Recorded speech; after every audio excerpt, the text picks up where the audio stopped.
नमस्कार, खबर उत्तराखंड में आपका स्वागत है। मैं हूं राहुल चौहान। खबरों बढ़ने से पहले एक नजर आज की हेडलाइंस पर। आज देश को पहली बार आईएमए से मिली 9 महिला सैन्य अफसर। 515 कैडेट्स हुए पास आउट। मुख्य अतिथि के रूप में शामिल हुई राष्ट्रपति द्रौपदी मुर्मू।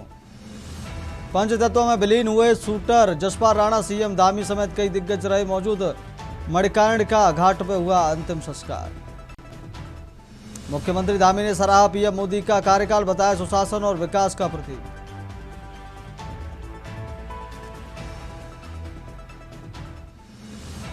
उत्तराखंड हाईकोर्ट की सरकार को 2 टूक, कहा पाकिस्तानी सिख परिवार से देश को खतरा है तो उसे वहीं भेजो। कैंची धाम मेले में श्रद्धालुओं के लिए बड़ी राहत, आधी रात तक खुली रहेगी दुकानें। उत्तराखंड में आज मिलेगी गर्मी से राहत, आज भी तूफान और तेज बारिश का येलो अलर्ट। आप देख रहे हैं के न्यूज, खबरों का सारथी। उत्तराखंड की खबरों में बढ़ने से पहले इसी बीच उत्तर प्रदेश के अयोध्या से बड़ी खबर सामने आ रही है। राम मंदिर से जुड़ी बड़ी खबर सामने आ रही है। यूपी सरकार ने मामले में एसआईटी गठित की। ट्रस्ट के अनुरोध पर एसआईटी का गठन हुआ। अयोध्या से बड़ी खबर आपको बता रहे हैं। समिति 7 दिन में प्रारंभिक रिपोर्ट देगी। आईएएस विजय विश्वास पंत करेंगे जांच। आईपीएस किरण एसआईजी रेंज कमेटी में शामिल।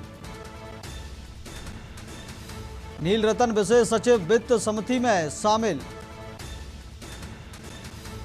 ट्रस्ट के अनुरोध पर एसआईटी का गठन हुआ। अयोध्या से राम मंदिर से जुड़ी बड़ी खबर आपको बता रहे हैं। अयोध्या राम मंदिर से जुड़ी सबसे बड़ी खबर आपको बता रहे हैं। इसी खबर पर अधिक जानकारी के लिए मनीष शर्मा हमारे साथ जुड़ गए हैं। मनीष, यूपी सरकार ने मामले में एसआईटी गठित की है। राम मंदिर से जुड़ा ये मामला है, क्या कुछ अधिक जानकारी आपके पास? देखा जाए जिस प्रकार से जो विपक्षी दल है समाजवादी पार्टी लगातार जो है राम मंदिर में चंदा चोरी को लेकर के लगातार जो है उनके द्वारा जो है एसआईटी गठन करने की मांग की जा रही थी। उनके द्वारा साफ तौर से कहा जा रहा था कि पहले ट्रस्ट के द्वारा जो है जमीन के मामले में घोटाला किया गया है। अब जो लोग जो चंदा चढ़ाते हैं उसमें जो है वहाँ जो ट्रस्ट के कई उसमें जो भागीदार हैं उनके द्वारा जो है बहुत ही लंबी चोरी का घोटाला का मामला है, जिसको लेकर के लगातार जो है अखिलेश यादव भी ट्वीट कर रहे थे और लगातार जो है मीडिया के सामने जो है उनके द्वारा एसआईटी बैठाने की बात की जा रही थी। वहीं पर आज देखा जाए जिस प्रकार से राम मंदिर ट्रस्ट के द्वारा जो है उत्तर प्रदेश के मुख्यमंत्री से अपील की गई थी कि जिस प्रकार से ये मामला जो है काफी तूल पकड़ चुका है और कई लोग जो है इसकी आशंका के घेरे में आ रहे हैं, तो मुख्यमंत्री से अपील करने के दौरान उनके द्वारा इस पर एसआईटी गठन करने की मांग की गई थी। और जिसको देखते हुए मुख्यमंत्री के आदेशानुसार जो है पूरे इस मामले में चंदा चोरी का मामला जिस प्रकार से ये है तो उस पर जो है 3 सदस्यीय जो है ट्रस्ट के बिहाफ पर उनकी मांग के आधार पर 3 लोगों को एसआईटी का जो है गठन उनके द्वारा किया गया है, जिसमें अगर देखा जा सकता है विजय विश्वास हैं जो आईएएस ऑफिसर है, मंडला आयुक्त लखनऊ, उनको इस एसआईटी टीम में शामिल किया गया है। वहीं पर किरण एस है आईएएस आईजी रेंज कमेटी में उनको शामिल किया गया है और नील रतन विशेष सचिव वित्त समिति के उनको जो है इस 3 सदस्यीय की टीम में शामिल किया गया है। उनसे साफ तौर पे कहा गया है कि प्रारंभिक रिपोर्ट जो है 7 दिन में उनके द्वारा दी जाए और बाकी जो फुल और फाइनल रिपोर्ट हो वो जल्द से जल्द जो है मुख्यमंत्री के सामने जो है पेश की जाए। तो कहा जा सकता है कि ये पूरा मामला जो है राम मंदिर का जुड़ा हुआ मामला था, लगातार जो है काफी चर्चा का विषय बन चुका था। जिस प्रकार से चंदा चोरी का मामला था, शुरुआती दौर में 4 लोगों के हिरासत की बात आई थी, उनसे पूछताछ की बात आई थी, लेकिन उसके बाद ट्रस्ट ने कई बार सफाई जरूर दी, लेकिन उसके बावजूद जो है ये मामला ठंडा होता हुआ नहीं दिख रहा था। इसी के तहत जो है ट्रस्ट ने जिस प्रकार से जो है मुख्यमंत्री से अपील की है उसके बाद जो है इस एसआईटी का गठन किया गया है। जी मनीष, बहुत बहुत धन्यवाद आपका तमाम जानकारी देने के लिए। तो यूपी सरकार ने एसआईटी का गठन कर दिया है। राम मंदिर से चंदे से जुड़ा है बड़ी खबर आपको बता रहे हैं। आईपीएस किरण आईजी इसके टीम में होंगे। नील रतन विशेष सचिव वित्त समिति में शामिल।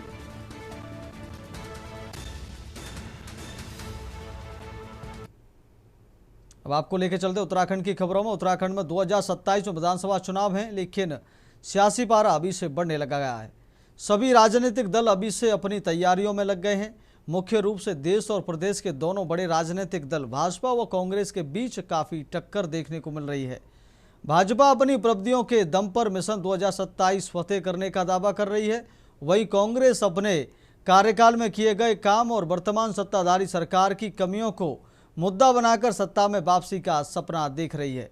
लेकिन भाजपा और कांग्रेस के बीच कड़ी टक्कर के बीच अब तीसरे मोर्चे की आहट ने दोनों दलों की चिंता बढ़ा दी है, और जिससे कहीं ना कहीं खेल भी बदलने की चर्चाएं तेज होने लगी हैं।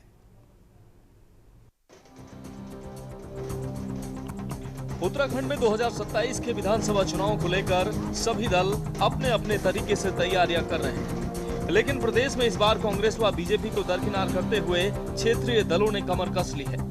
जिस तरह से उत्तराखंड के ऐसे 30 क्षेत्रीय दल एक मंच पर आए, जिसमें यूकेडी, राष्ट्रीय रीजनल पार्टी आदि प्रमुख हैं। जब से उत्तराखंड बना है तब से कांग्रेस या बीजेपी ही सरकार बनाती आ रही है, लेकिन इस बार जिस तरह से क्षेत्रीय दल एक साथ मंच पर आए हैं, उससे तो ऐसा ही लगता है कि दोनों राष्ट्रीय दलों को कहीं न कहीं बड़ी टक्कर देने की तैयारियों में जुट गए हैं। इन क्षेत्रीय दलों का ये भी कहना है कि अब तक बीजेपी और कांग्रेस ने इस प्रदेश को चला है, वहीं भाजपा और कांग्रेस में अंदरूनी हलचल चुनाव आने से पहले बढ़ा दिया है। आपने बड़ी बहुप्रतीक्षित कार्रवाई की और देरी से सभी दल एक मंच पर आ रहे हैं, और आप देख सकते हैं कि लंबे समय से जो दिल्ली वाले दल हैं, दिल्ली के रिमोट कंट्रोल से जो संचालित होते हैं, वो यहाँ पर केवल उत्तराखंड को उपनिवेश समझते हैं। और बड़े समय से ये जाहिर की जा रही थी मांग कि सभी दलों को एकजुट होना चाहिए ताकि एक दूसरे की सीटों के नुकसान न करें, और जनता भी क्षेत्रीय दलों को एक मंच पर देख करके उत्साहित है। और हम सभी दलों का भी ये कहना है कि आने वाले समय में जो विधानसभा चुनाव है, इसमें हम लोग आपस में सीटों को बंटवारा करेंगे। निश्चित रूप से इन 25 वर्षों में राष्ट्रीय पार्टियों के कारनामों से आम जनमानस बहुत व्यथित है, परेशान है। रोजगार सुरक्षित नहीं है, संसाधन सुरक्षित नहीं है। देवभूमि के अंदर जिस तरीके से घटनाएं हो रही है, इससे आम जनमानस ये मान चुका है कि राष्ट्रीय पार्टियों को यदि सत्ता में सत्ताधीश बनाए रखा तो ये उत्तराखंडियत के लिए बहुत बड़ा खतरा बनेंगे। इन्हीं चीजों को मद्देनजर रखते हुए कई क्षेत्रीय दल उत्तराखंड प्रांत से जुड़ने को तैयार हैं। आने वाले समय में आपको दिखेगा सभी संगठन उत्तराखंड प्रांत की छत के नीचे आकर एक ताकत बनेंगे और राष्ट्रीय पार्टियों को लिए चुनौती बनेंगे। जनता पार्टी और कांग्रेस जो दोनों राष्ट्रीय दल हैं, संगठित दल हैं, बड़े दल हैं, इनका अपना एक ऑर्गेनाइजेशनल सेटअप और उनकी अपनी विचारधारा है जिस पर वो काम कर रहे हैं, और लोग उससे प्रभावित होते हैं और उनको चुनाव में वोट देते हैं। अब प्रदेश में जो चीजें बनी हैं, जिस तरह से सुनने में आ रहा है कि क्षेत्रीय दल जो है वो इकट्ठे हो रहे हैं। हालांकि प्रदेश का सबसे बड़ा क्षेत्रीय दल जिसने राज्य निर्माण आंदोलन का जो अगवा रहा, या जिसको हम क्रेडिट दे सकते हैं कि जिसने उत्तराखंड राज्य का निर्माण किया, उत्तराखंड क्रांति दल, उसकी राज्य में क्या स्थिति? क्योंकि ये देखा जरूर जा रहा है कि सरकार से लेकर के राष्ट्रीय दलों से लोग को लेकर के कुछ लोगों के मन में समस्याएं हैं, उनको लेकर के उनके सवाल है। बरसात में तो कई मशरूम उगते हैं, उसी तरह से मशरूम की तरह कई दल भी उग रहे हैं उत्तराखंड के अंदर। ये चुनावी बयार है, लोकतंत्र में सब जायज है, सबको आना चाहिए। ये तो पर्व है, मेले में जितनी ज्यादा दुकानें लगेंगी उतना जो है मजा आएगा। तो ये तो मेला है, सबका स्वागत है, लेकिन इनकी फंडिंग कहाँ से हो रही है, इनका जनाधार कितना है? उत्तराखंड का इतिहास निकाल कर देखिए कि तीसरे या चौथे दल की तो कोई जगह ही नहीं है यहाँ। कौन से दल हैं मुझे बताओ ना, एक दल बता दो कौन से दल हैं। आप नाम भी नहीं गिना सकते 25। आप अगर नाम गिनाते हैं, मैं मोटे तौर पे बताता हूँ। नंबर 1 पे भाजपा, नंबर 2 कांग्रेस जिससे हम लड़ते हैं, सपा या है नहीं, बसपा में एक आदमी रह गया, वो भी पर्टिकुलर कुछ पॉकेट पे है, उसके अलावा है नहीं। इसके बाद आती है यूकेडी। यूकेडी तो मैं कमेंट तो नहीं करना चाहता, सब हमारे बच्चे हमारे साथी हैं सारे, लेकिन यूकेडी अपने आप में अभी भी क्षेत्रीय दल नहीं है। मैं इसलिए इस बात को बोल रहा हूँ कि क्षेत्रीय दल होने के लिए आपको टोटल वोट का 6% वोट चाहिए होता है, और अगर विधानसभा सदस्य हो तो कम से कम 2 सदस्य आपके होने चाहिए, तब आप क्षेत्रीय दल की श्रेणी में आते हैं। कुल मिलाकर उत्तराखंड राज्य को बने 26 साल हो चुके हैं, जो कि 27वें साल की ओर प्रवेश करने जा रहा है। लेकिन अभी तक इस प्रदेश में 2 ही नेशनल पार्टी कांग्रेस और भाजपा की ही सत्ता देखने को मिली है। हालांकि भाजपा का कार्यकाल प्रदेश में सबसे ज्यादा रहा है, वहीं कहीं ना कहीं इन छोटे क्षेत्रीय दलों को आगे बढ़ाने का मौका अभी तक नहीं मिल पाया है। यही वजह है कि तमाम क्षेत्रीय दल 2027 के चुनाव से पहले एक ही मंच पर जल्द ही चुनावी घोषणाओं के साथ नजर आ सकते हैं, जो आने वाले समय में भाजपा और कांग्रेस की मुसीबत बढ़ा सकते हैं। Uttarakhand desk report. अगली खबर की ओर रुख करते हैं। देहरादून में मतदाता सूची के विशेष गहन पुनरीक्षण अभियान के तहत IT पार्क में मतदाता जागरूकता गोष्ठी आयोजित की गई। इस दौरान जिलाधिकारी डॉक्टर आशीष चौहान ने जागरूकता रथों को हरी झंडी दिखाकर रवाना किया। ये रथ विभिन्न वार्डों में जाकर लोगों को अभियान की जानकारी देंगे। DM ने बताया कि 7 जुलाई तक चलने वाले अभियान में BLO घर घर जाकर गणना प्रपत्रों का वितरण और संकलन कर रहे हैं। मृत, स्थानांतरित और डुप्लीकेट मतदाताओं के नाम सूची से हटाए जाएंगे, जबकि 1 जुलाई 2026 तक 18 वर्ष की आयु पूरी करने वाले नए मतदाता फॉर्म 6 नंबर भर सकेंगे। जनपद की 10 विधानसभा क्षेत्रों में कुल 13.76 लाख मतदाता हैं। अब तक 6.60 लाख से अधिक मतदाताओं को प्रपत्र वितरित किए जा चुके हैं और 35,000 से ज़्यादा प्रपत्र डिजिटाइज किए गए हैं।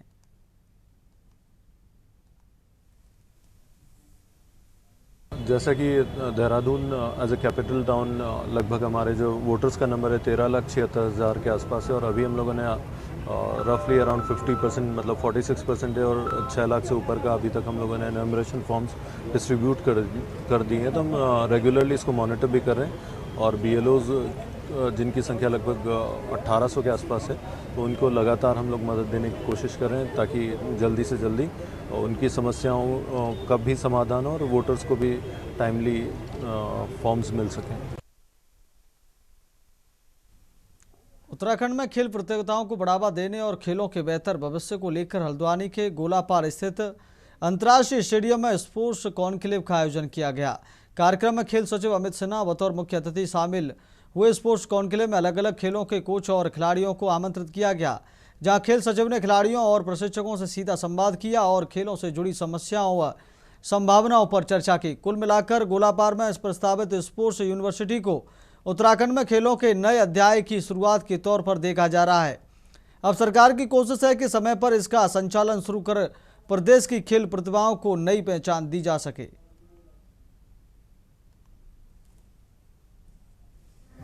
विश्वविद्यालय जो कि जल्दी ही शुरू होने वाला है, हम लोग आज उसके अवेयरनेस ड्राइव पे आए हैं।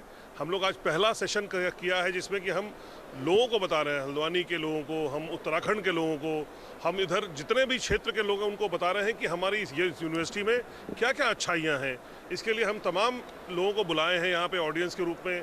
बाहर से कई सारे लेक्चरर आए हैं जो कि हमारे कोर्सेज जो हम स्पोर्ट्स साइंस, स्पोर्ट्स मैनेजमेंट और स्पोर्ट्स जर्नलिज्म पे, ये तीनों अपने आप में दिखाए तो बहुत ही अहम विषय है स्पोर्ट्स को लेके, जो कि एक किसी भी कोच के स्पोर्ट डेवलपमेंट के लिए बहुत ज़रूरी होता है। जी, काफ़ी अच्छा लगा यहाँ आकर, और जैसे कि यहाँ पर पहला जो हमारा स्पोर्ट्स का कॉन्क्लेव हो रहा है, क्योंकि यहाँ पर हमारा जो उत्तराखंड का स्पोर्ट्स का विश्वविद्यालय खुलने वाला है उसके लिए, तो यहाँ पर तरह तरह के बड़े बड़े स्पोर्ट्स पर्सनालिटीज़ आए हैं और वो हमें बता रहे हैं कि कैसे हम अपने टैलेंट को इन्हांस कर सकते हैं और कैसे हम आगे बढ़ सकते हैं। तो ये काफ़ी ज़्यादा महत्वपूर्ण और बहुत अच्छा है कि यहाँ पर एक कॉन्क्लेव ऑर्गेनाइज करा गया है, जिसके तहत सारे जो बड़े स्पोर्ट्स पर्सनालिटीज़ हैं, एथलीट्स हैं, जो स्पोर्ट्स से रिलेटेड लोग हैं, वो आ रहे हैं और अपनी नॉलेज शेयर कर रहे हैं। अगली खबर की ओर रुख कर लेते हैं। बरसात का मौसम शुरू होते ही डेंगू के खतरे को देखते हुए नगर निगम ने तैयारियां तेज कर दी हैं। नगर आयुक्त ने बताया कि नगर की ओर से फॉगिंग, एंटी लार्वा छिड़काव और नालियों की सफाई का अभियान लगातार चलाया जा रहा है। साथ ही जन जागरूकता कार्यक्रमों के माध्यम से लोगों को स्वच्छता के प्रति जागरूक किया जा रहा है।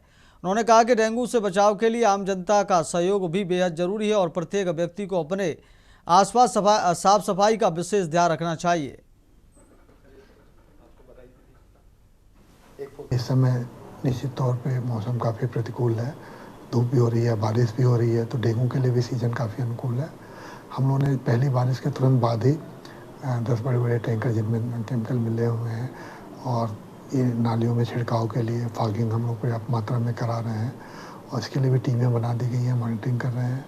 नालियों का भी सफाई अभियान चल रहा है और हम लोग जन जागरूकता से कल हमने SHG की भी मीटिंग ली, क्योंकि स्वच्छता जो विषय है, हमारे प्रधानमंत्री जी ने स्वच्छ भारत का नारा दिया, हमारे मुख्यमंत्री जी ने दिया है, लेकिन प्रत्येक व्यक्ति जब तक इसको आंदोलन के रूप में नहीं लेगा, अपनी आदतों के रूप में नहीं डालेगा, स्वच्छता को हमें अपने जीवन का एक पार्ट बनाना पड़ेगा। हम स्वच्छ रहेंगे, शहर स्वच्छ रहेगा, पूरा उत्तराखंड स्वच्छ रहेगा। अब वक्त हो गया छोटे से ब्रेक का। ब्रेक के बाद खबरों में जल्द लौटेंगे।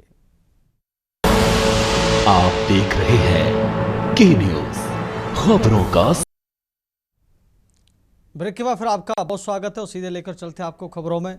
चारधाम यात्रा को लेकर कांग्रेस ने राज्य सरकार की तैयारियों और व्यवस्थाओं पर सवाल उठाए हैं।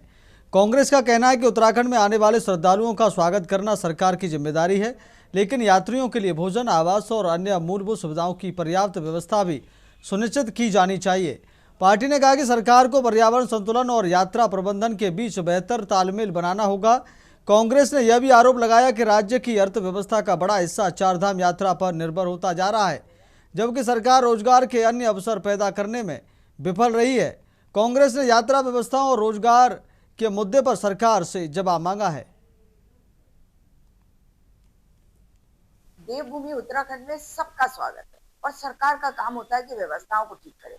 कितनी सारी सड़कों के नाम पे बता रहे हैं कि बहुत सारे रास्ते बना दिए गए हैं, विकास के नाम पर बहुत रास्ते बना दिए गए हैं, लेकिन श्रद्धालुओं के लिए व्यवस्थाएं क्या है, किस तरह से उनका खाने के लिए, पीने के लिए पानी, जो सड़क पे शौचालय होने चाहिए, और जो भी यहाँ पे आ रहा है, हमें तो अतिथि देवो भव से ही चलना है। लेकिन सरकार को ये भी बताना चाहिए कि आपने जो व्यवस्थाएं करी है, क्या पर्यावरण को देखकर बैलेंस करते हुए इसके बारे में सोचा है कि हम कैसे लोगों को कंट्रोल करके आगे भेजें, क्योंकि अब आने वाले समय में बरसात भी होने वाली है। अगली खबर की ओर रुख करते हैं। देहरादून में आयोजित प्रेस वार्ता के दौरान स्वाभिमान मोर्चा ने चकराता को अलग जिला बनाने की मांग उठाई। मोर्चा के अध्यक्ष बॉबी पवार ने कहा कि चकराता भौगोलिक दृष्टि से अत्यंत दुर्गम क्षेत्र है और देहरादून मुख्यालय से इसका प्रभावी संचालन संभव नहीं हो पा रहा है। उन्होंने कहा कि अधिकारियों के ऐसी कमरों में बैठकर दूरस्थ क्षेत्रों की समस्याओं का समाधान नहीं हो सकता। ऐसे में चकराता को अलग जिला बनाकर वहीं से प्रशासनिक कार्य संचालित किए जाना चाहिए, जिससे क्षेत्र के लोगों को बेहतर सुविधाएं और त्वरित प्रशासनिक सेवाएं मिल सके। उन्होंने कहा कि चकराता को जिला बनाने की मांग उनकी प्राथमिकताओं में शामिल है और इस दिशा में लगातार आवाज उठाई जाएगी।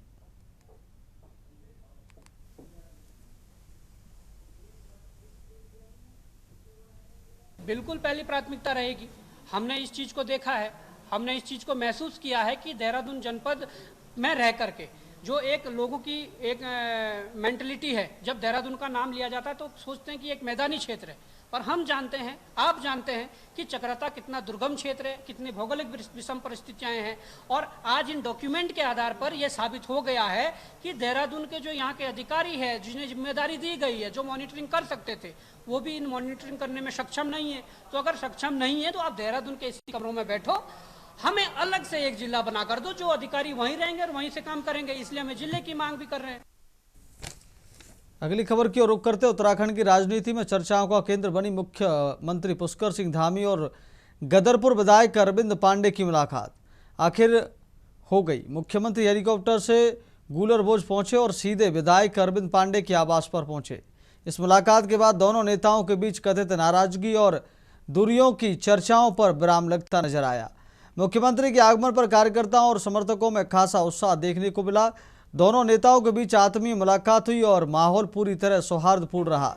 लंबे समय से राजनीतिक गलियारों में दोनों नेताओं के रिश्तों को लेकर कई तरह की अटकलें लगाई जा रही थीं। विधायक अरविंद पांडे ने कहा कि उन्हें मुख्यमंत्री के आगमन की जानकारी महज 15 मिनट पहले मिली थी। पार्टी पूरी तरह एकजुट है। वहीं पूरे कार्यक्रम के दौरान मुख्यमंत्री ने मीडिया से दूरी बनाए रखी।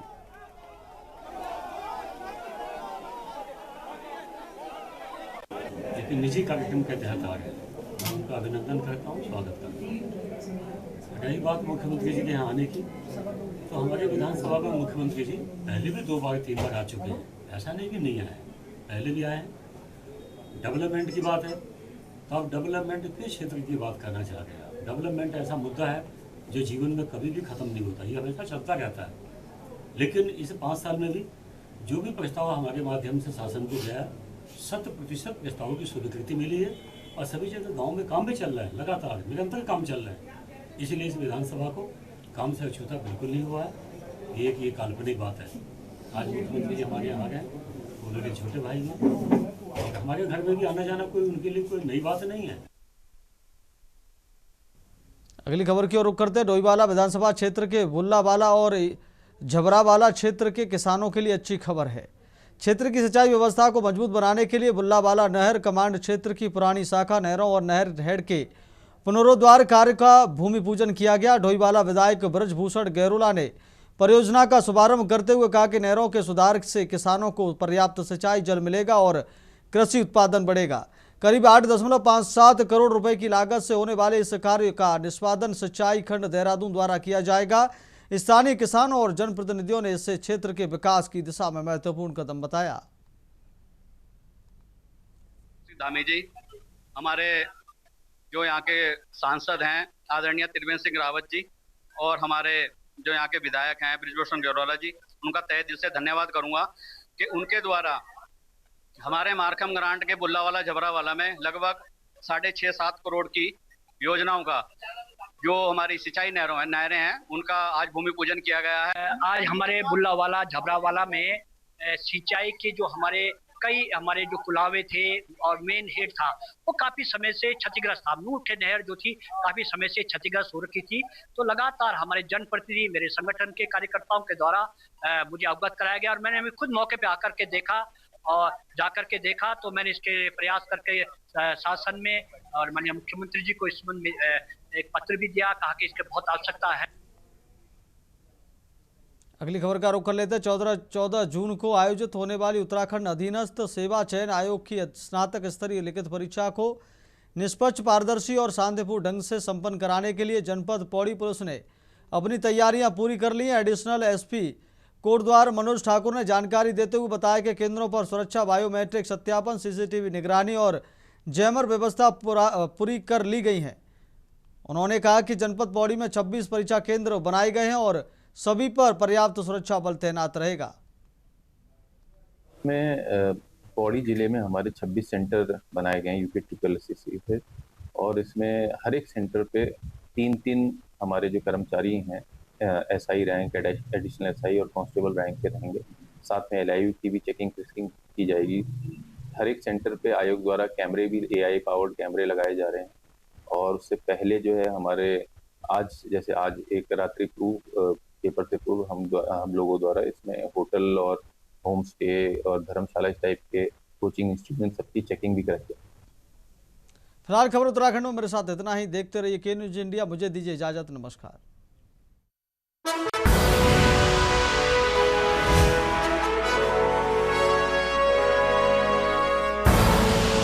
आप देख रहे हैं के न्यूज, खबरों का